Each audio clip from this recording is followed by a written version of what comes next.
Hi guys! Welcome back to my channel! So for today's video is very special. Ba yan? Tsaka ng bukulay. Malabas yung tutsang ko yan.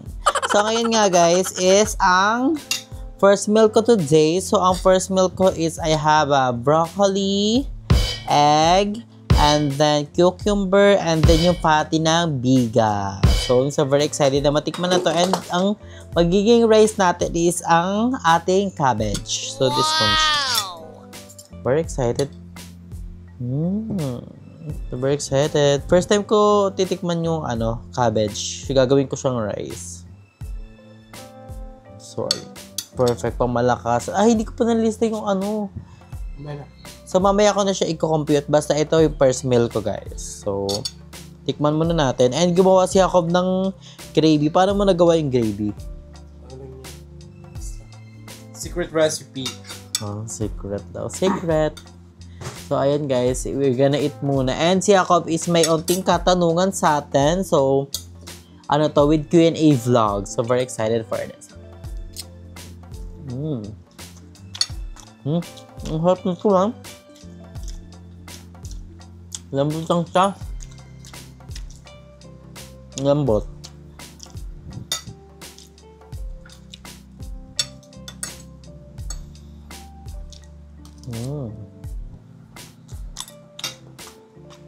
Ang parang nga. Malas din siya. Yung patty.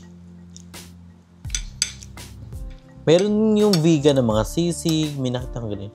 Sisig, tapos may mga basta.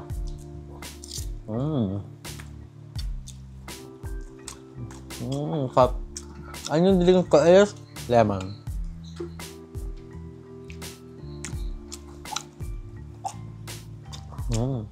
Top. Favorite ko rin yung cabbage eh. Tapos first time ko siya nung grilled na siya.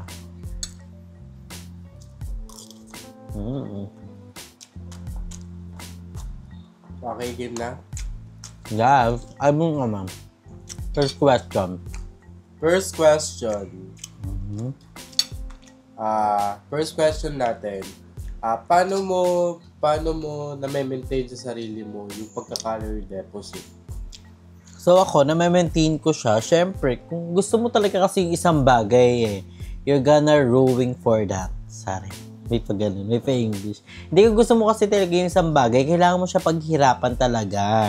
At kung gusto mo yung ma-achieve yung gatong may gusto kang ma-achieve, siyempre, kailangan mo talaga ng hard work and determination. So, kailangan mo rin control ka sa food, kailangan mo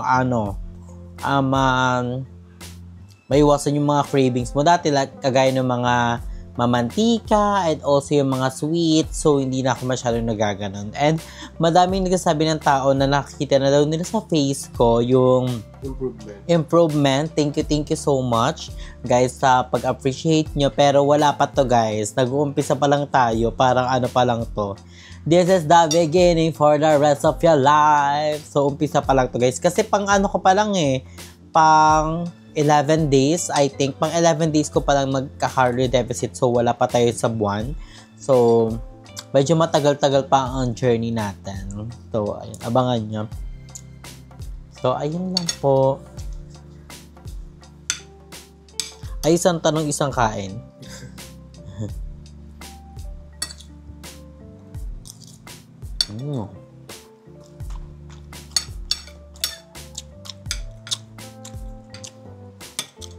Second question. Di ba, syempre nagka-calorie deficit ka, ninibago ka, yung mga kinakain mo, yung mga nakasanayan mo ng pagkain, wala na. Hindi naman sa totally wala na. Kumbaga, parang limited na lang. Limited na lang. True. May mga times ba nag-cheat ka? Cheat ako means, naman, cheat sa pagkain. Cheat day. Ako, nung ngayon, parang hindi ko siya sinasabing cheat kasi di ko pa naman, di pa naman lagpas ako sa limited ko. Kasi ang limited ko talaga is 1.5 calorie. So, ang mga as of now, wala pa naman ako lumalagpas ng 1,000 calories. So, it's not hindi siya consider as a cheat kasi hindi ko pa naman na-maintain yung 1.5. So, pero may times na titikim ako, ganun. Then, ang kailangan mo talaga is more on water. And then, walking. And then, So, ayun. Hindi naman yung consider na walking. Ay, na cheating kasi hindi pa naman ako lumalagpas sa 1.5. Diba sabi nga?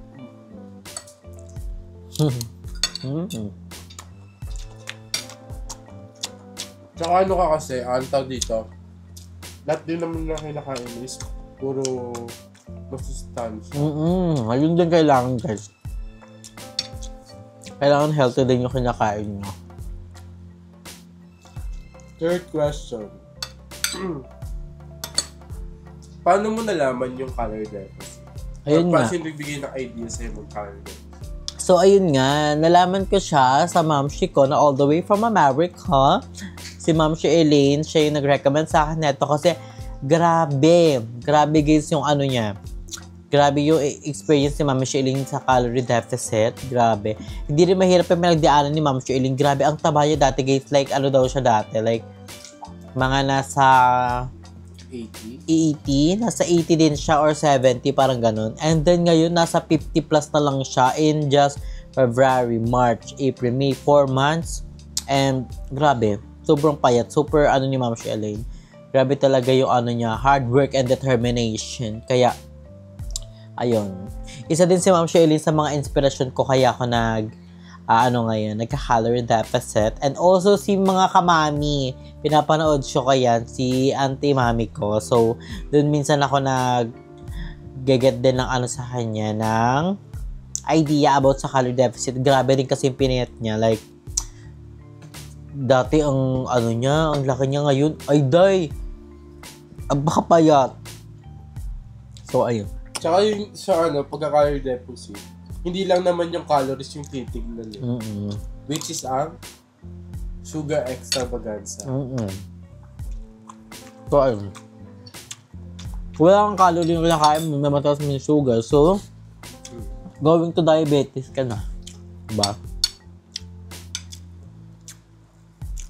So, ilang question na? 4? Kasi alam eh.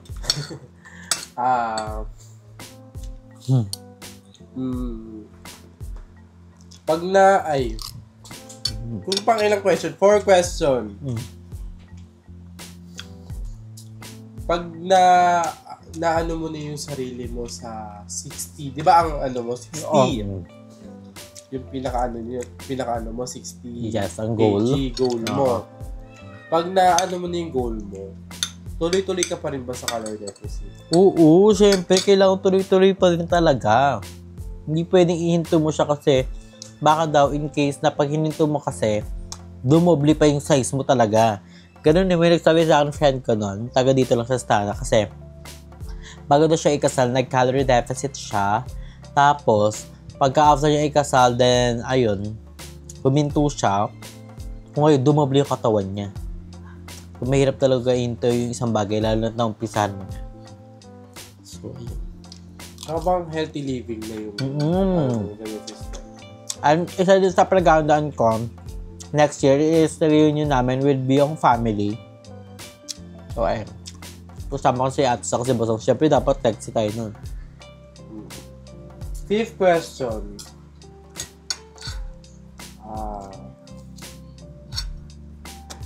Sa 11 days mo, may nakikita ka bang improvement to yourself sa pagka-calorie deficit?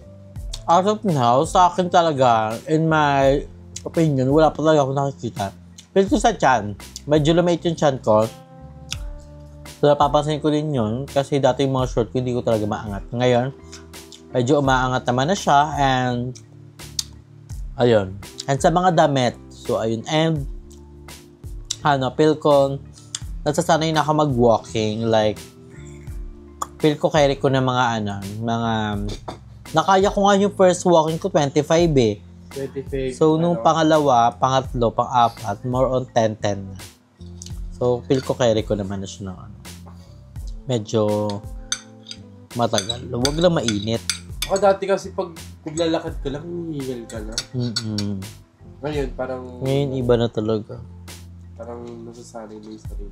Lalo na kasikahan ko si Ate Chinly, tapos minsan si Jacobe. So, ayun. Iba talaga pag may kasama ka mag-walking. And minsan, yung first time ko mag-walking, yung kami ni King, naka-airpods ako sa ganda ng view. Tapos ano-ano lang ako. Chill. And ang bongga dun is, binagyo kami ni King. For the 6th question,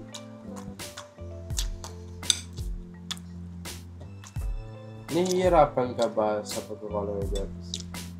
Ay, hindi. Wait lang. Iba naman. Huwag naman puro color deficit.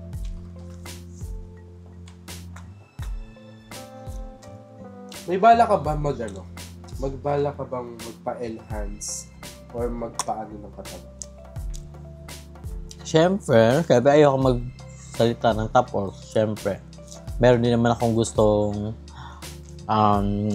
i-enhance sa sarili ko. Pero, as of now, di ba, we need to, focus on color deficit. Pero soon, malay mo, di ba? Ayoko magsalita ng tapos, di ba? Kasi iba rin kasi yung, pag-enhance, di ba? Dahil, nakaka-boost yun na confident. Di ba?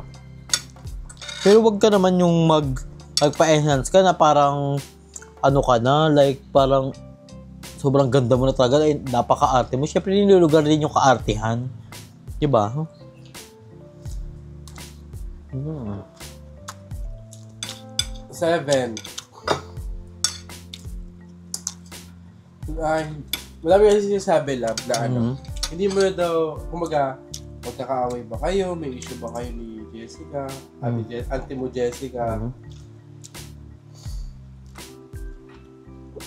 Kay Jessica, wala naman akong issue about kay Jessica. We're good. Hindi naman kami lagi nagkaka-chat, pero nagkaka-update kami na kamusta ka na, kamusta lang ako. Siyempre, alam naman natin, napaka-busy ng Auntie mo Jessica. Lalo na, opening na ng Cafe Mudas Marinas. Malapit lang siya sa JK Samgyupsal. Tapat siya ng SM Dasma. So, pumunta tayo guys sa June 6. Sa June 6 siya guys, opening. So, pumunta na kayo dyan sa mga taga-Dasma. Sumugod na kayo dyan dahil madaming pasabog ang Cafe mo by JK. So, kasi, syempre busy. Oo, ganun. Syempre, ganun. Oo, sobrang busy naman natin yung Auntie mo Jessica. Syempre, guys, we have right now, we have our own priority and may mga kanya-kanya agenda ang mga bayot sa ngayon, diba? So, dapat, doon. Syempre, busy. Kasi ikaw, wala ka naman ginagawa Color deficit ka lang Pero pag tumawag naman si Ate Jessica or nag-message, on the go naman. Claro. Sadyang, lang din. Ayaw namin makisabay sa busy nila. Jessica busy, si Jeko busy, si Beba, hindi ba mga bayot, super busy talaga. Saka focus on your goal. Claro. Saka knowing ako naman, one call away lang naman ako. Diyos ko po. Sabi lang yun. Tara dito. Rampa na. 8 question. Tapos na ako sa batit saka sa cabbage. Forever, cucumber, and cauliflower.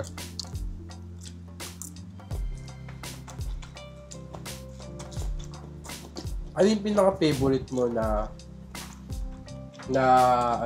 pinaghanda ko sa'yo na pagkain, na meal?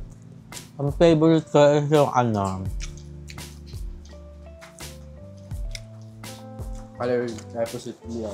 Ang favorite ko is yung may egg, parang kakaibang egg. First time ko makita ng ganun Alin? Yung carrot sama na yung masarap pa. cabbage sama may egg. Sarap.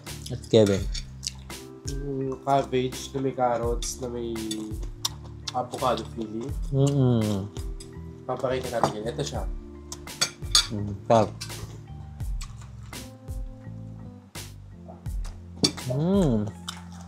Kala ko yung tinapay. Yung tinapay. Matinapay. Yung Di ba ininit to? Minit. Hindi siya mainit. Yung bilog. Oh my God. Yung bilog, dinirolyo, tapos Pero isa din yan. Kahit ka na, John. Chika na, nak. For the night question. 9 na. Ano yung dream come true mo pag pumayat ka na? Siyempre, makapag-2-piece. Nakapag-2-piece naman ako, pero, diba? Iba pa rin talaga pag gano'n ang katawan. Siyempre, din ko din talaga maging healthy. Ay sa'yo, diba? Siyempre, ikaw makakalilos kung hindi ka healthy and also, masusuot mo yung mga gusto mong suotin. Kasi dati talaga, nung payat talaga ako, nasusuot ko talaga yung gusto ko masuot. Like, kagaya ng mga pek-pek short, mga ganyan. Mga malakasam. Ngayon kasi, medyo malaki ako. Limited lang. Like, kaya nga mga damit ko, mga, ano ba, mga malalaki. Kasi medyo nahiya pa ako sa katawan ko. Pero gusto ko, ma-achieve yung katawan ko, dapat maging confident. Matawa pa nga, confident na ako para pa kaya pagpuyat na ako, diba? Perfect ko.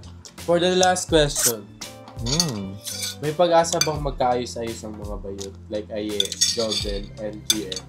Oo naman, syempre alam ko naman mga bayot, syempre, tampuhan lang naman yan. And, syempre hindi pa, syempre, in every day, mananaig pa rin ng friendship.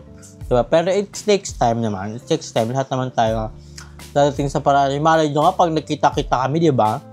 Parang wala nangyari. Parang yung wala nangyari. Kasi, hindi natin alam. Saka, Diyos ko po, alam na namin yung mga ano ng isa't isa. Diyos ko po. Diba? Ay, hindi na rin kayo mga bata. Diba? Be matured na lang. Kumagay yung mga nangyari, ibaw na lang sa lupa. Hindi naman kami inano ni Kuya Reed na pagalit ka na kailangan forever. Hindi ka nun, diba? Lalo ka na, mabilis ka na mag-ano. Diyos ko po. Mali mo, pag nakita kayo sa sa opening, okay Yeah. na, diba? True. Everything happened for a reason talaga, diba? Lahat ng kaya nangyari yung ganung bagay para may matutunan, diba? Both sides, diba? Kami na lang, lesson learned. So yun, tapos na. So, inubos ko lang yung food ko, guys. May nakita ng cauliflower and then egg na lang siya.